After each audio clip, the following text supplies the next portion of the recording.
liquid পাইপটো এই মানে যোনটো চিলিণ্ডাৰত থাকে সেইটো লিকুইডত থাকে গেছত গেছত নহয় গেছত নাথাকে প্ৰথম নাওটা খালি গেছত ওলালে গেছত ওলায় সেই এক্সপাণ্ডাৰ সেই কম্প্ৰেছৰ হোৱাৰ আগতে ইয়াত এনেকৈ ছেপাৰেশ্যন হয় ইয়াত প্ৰডাক্টটো LPG ছেপাৰেশ্যন আৰু NG ছেপাৰেশ্যন কৰি পিনি এইটো ষ্ট'ৰ বেচলৈ পঠোৱা হয় এইটো ষ্ট'ৰ বেচল ইয়াত বুলেট আছে বুলেট 3টা আছে তাত মানে ষ্ট'ৰেজ কৰা হয় তাৰপৰা পাম্প কৰি পিনি আমি বটলিং পঠোৱা হয় আপোনালোকে টেংকাৰবোৰ দেখিছে ন LPG টেংকাৰ লিখা থাকে টেংকাৰবোৰ ফিলিং কৰা হয় সেই টেংকাৰবোৰ বাহিৰত গৈ পিনি তাত গৈ পিনি হেৰি কৰে ডিষ্ট্ৰিবিউট কৰে বটলিং মটৰ চিলিণ্ডাৰ ফিলিং কৰা হয় আৰু টেংকাৰ ফিলিং কৰা হয় এইটো আমাৰ ৱাটাৰ ৰিজাৰ্ভাৰ হয় এইটো আমাৰ কেতিয়াবা জুই লাগিলে পানী মাৰিবৰ কাৰণে এইটো ৱাটাৰ কিনি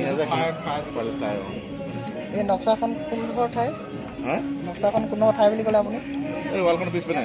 ৱালখনৰ পিছপিনে দেখিছে যে এজেডি সেইটো প্লানটো আমাৰ এইটো আমাৰ হেৰি হয় এইটো আমাৰ কাৰেণ্ট গ'লে 270 কিলোৱাটৰ জেনেৰেটৰ ন আৰু এইটো দুটা এইটো আমাৰ ঠাণ্ডা কৰে